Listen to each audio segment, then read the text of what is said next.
He walked into the courtroom wearing torn shoes and a faded coat. Whispers spread like wildfire. People smirked. Even the bailiff couldn't hide his grin. But it was the judge who laughed. Not subtly, not silently, but loud enough for everyone to hear. A man who can't dress himself thinks he deserves justice. The courtroom erupted in cruel chuckles. The poor man lowered his head. Not in shame, but in silence. You could feel something shift in the air. A calm storm hiding behind those tired eyes. But no one noticed, because they were too busy judging his clothes. To see the fire building behind them. What happened next? No one could have predicted. Not the lawyers. Not the crowd. And definitely not the judge. Because the man he just mocked was about to change everything. This man? He wasn't just anyone. And the judge? He had no idea who he was humiliating. But he was about to find out. In front of a packed courtroom. Under bright lights. And rolling cameras. What the judge thought was just another poor soul was something far more dangerous. And when the truth came out, he'd wish he never opened his mouth. Stay with this story. Because by the end, you'll see exactly how power flips. And how the smallest man in the room can sometimes hold the biggest secret.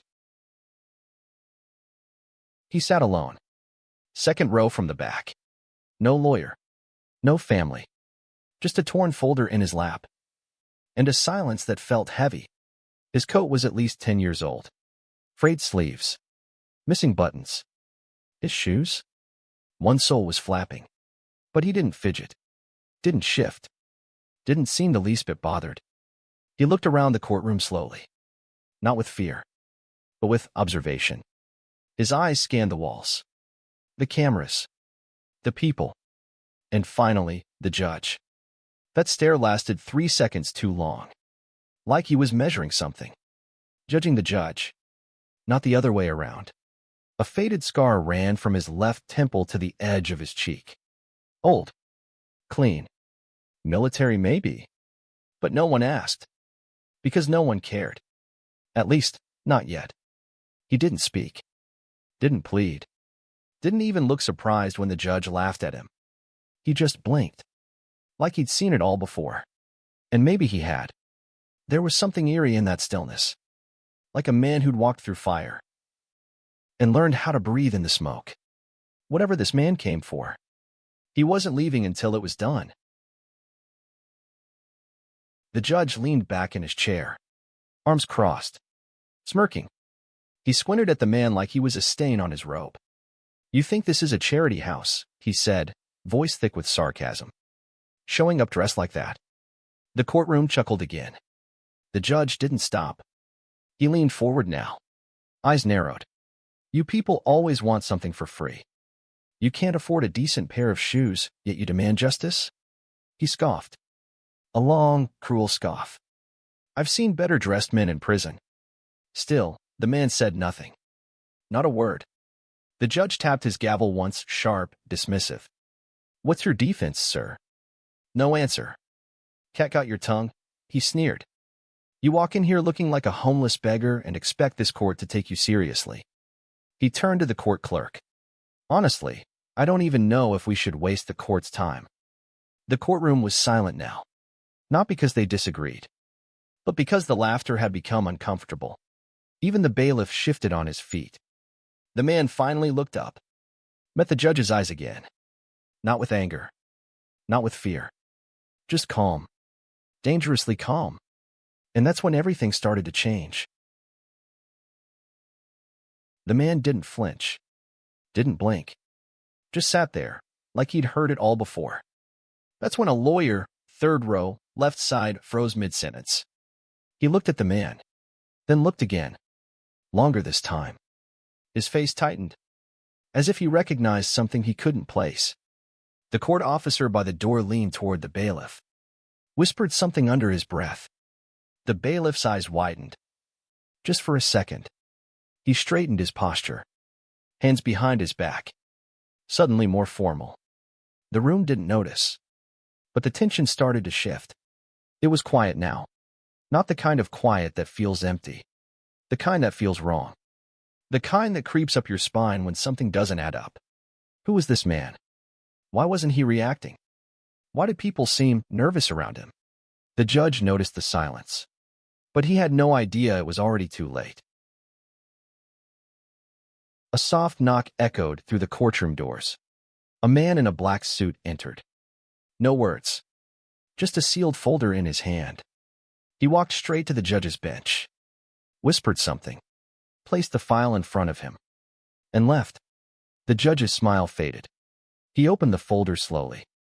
His eyes scanned the first page, then the second. By the third, his hands were shaking. He looked up, straight at the man in rags. And for the first time all morning, he looked afraid. Because the man sitting before him wasn't a defendant, wasn't a criminal. He was a federal investigator, under deep cover, sent to observe this courtroom, this judge. And now, his report was ready.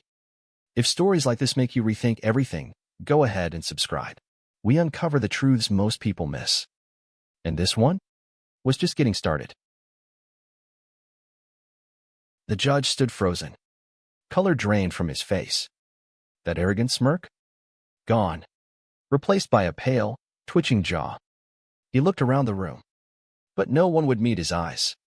The lawyers? Suddenly quiet. The same ones who laughed minutes ago now sat stiff, uneasy. One even reached for his phone under the table. The whispers grew louder. Cameras started to roll. Local press had been sitting in the back row. This was their jackpot. Flashlights popped. Reporters scribbled notes like wildfire. A woman in the gallery gasped. Loudly. The man in rags stood up. Calmly. Took out a badge. Held it high for everyone to see. The seal of the Department of Justice gleamed under the lights. This courtroom has been under investigation for 6 months, he said. Clear. Authoritative. Final. The silence? It was deafening. The judge stumbled back. No, this has to be a mistake, he whispered. But it wasn't. A court officer moved toward him, cuffed him without a word. The same bailiff who laughed earlier now looked like he might faint. And the poor man, he just nodded, turned, and walked out. No vengeance, no pride, just justice. 3 weeks later, a leaked video shook the internet. Footage from inside the courtroom. The moment the judge mocked the man's clothes. The laughter. The gavel. The arrogance. And then the reveal. The badge. The arrest. Millions watched in disbelief. But the real story was deeper. The man in rags? His name was David Cole, former federal prosecutor. Retired after a wrongful conviction he personally overturned 20 years ago. Since then, he'd been quietly working off the grid, investigating judges accused of bias, discrimination, corruption. And this judge was at the top of his list. David had sat in that courtroom for months, watching cases, tracking verdicts, recording patterns, until he finally stepped into the spotlight, wearing worn-out clothes, to see how the judge would treat a man with no status, no money, no title. And the judge failed. Miserably. David didn't need revenge. He needed truth. And now, the judge faced suspension, formal charges, and public disgrace. David? He went back to being invisible. Not because he had to, but because real justice doesn't need a spotlight. It just needs someone willing to sit in silence until it's time to speak. Stories like this remind us how wrong we can be about people. All it takes is one glance and a world of assumptions. Have you ever been judged by how you looked? Tell us in the comments. Your story might be more powerful than you think. And if this one moved you, you know what to do. Hit subscribe. We've got more truths to reveal.